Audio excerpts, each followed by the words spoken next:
In the dynamic landscape of projects and collaborative endeavors, the concept of teamwork frequently takes center stage.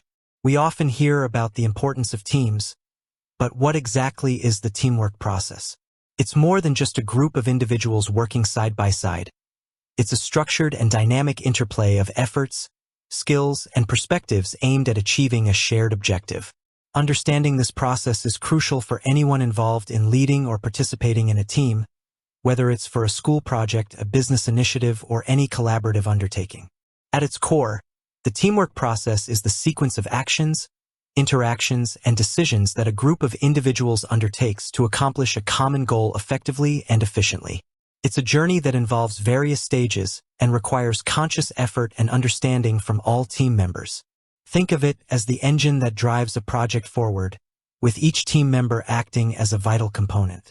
The teamwork process isn't a rigid, one-size-fits-all model, but it generally involves several key stages. These stages often overlap and iterate, but understanding them provides a valuable framework for analyzing and improving team performance. The initial stage is often forming. This is where the team comes together for the first time.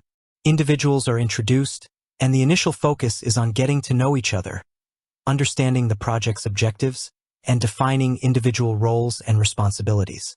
This stage is characterized by a degree of politeness and tentativeness as team members navigate their initial interactions and try to understand where they fit within the group. Clear communication of the project's purpose and individual expectations is crucial during this phase to lay a solid foundation. Following the forming stage, the team often enters the storming phase. This is where differences in opinions, working styles, and approaches can surface. Conflicts may arise as team members assert their ideas and challenge the initial direction or propose solutions.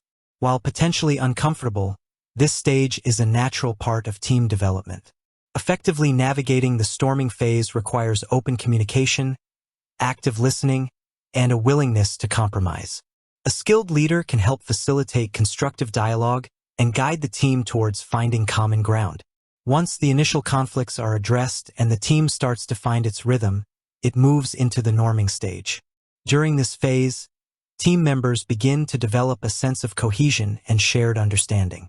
Norms and expectations for behavior, communication, and decision-making start to emerge. Trust and respect among team members grow, and they become more comfortable collaborating and supporting each other.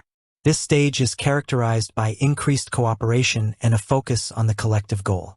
With established norms and a strong sense of unity, the team enters the performing stage. This is where the team operates at its most effective and efficient. Members are highly collaborative, communicate openly, and are focused on achieving the project objectives. Roles are clear, and individuals take ownership of their tasks. Problem-solving becomes more proactive and efficient, and the team demonstrates a high level of synergy, where the collective output is greater than the sum of individual contributions. Finally, for teams with a defined project lifecycle, there is the adjourning stage. This occurs when the project is completed and the team disbands. This stage can involve celebrating successes, reflecting on lessons learned, and acknowledging individual contributions. A well-managed adjourning phase provides closure and allows team members to carry valuable experiences into future collaborations. Beyond these stages, the teamwork process is underpinned by several crucial elements that contribute to its success. Clear communication is paramount. Team members need to be able to express their ideas, listen actively to others, and provide constructive feedback. Effective communication channels and protocols are essential for ensuring everyone is on the same page.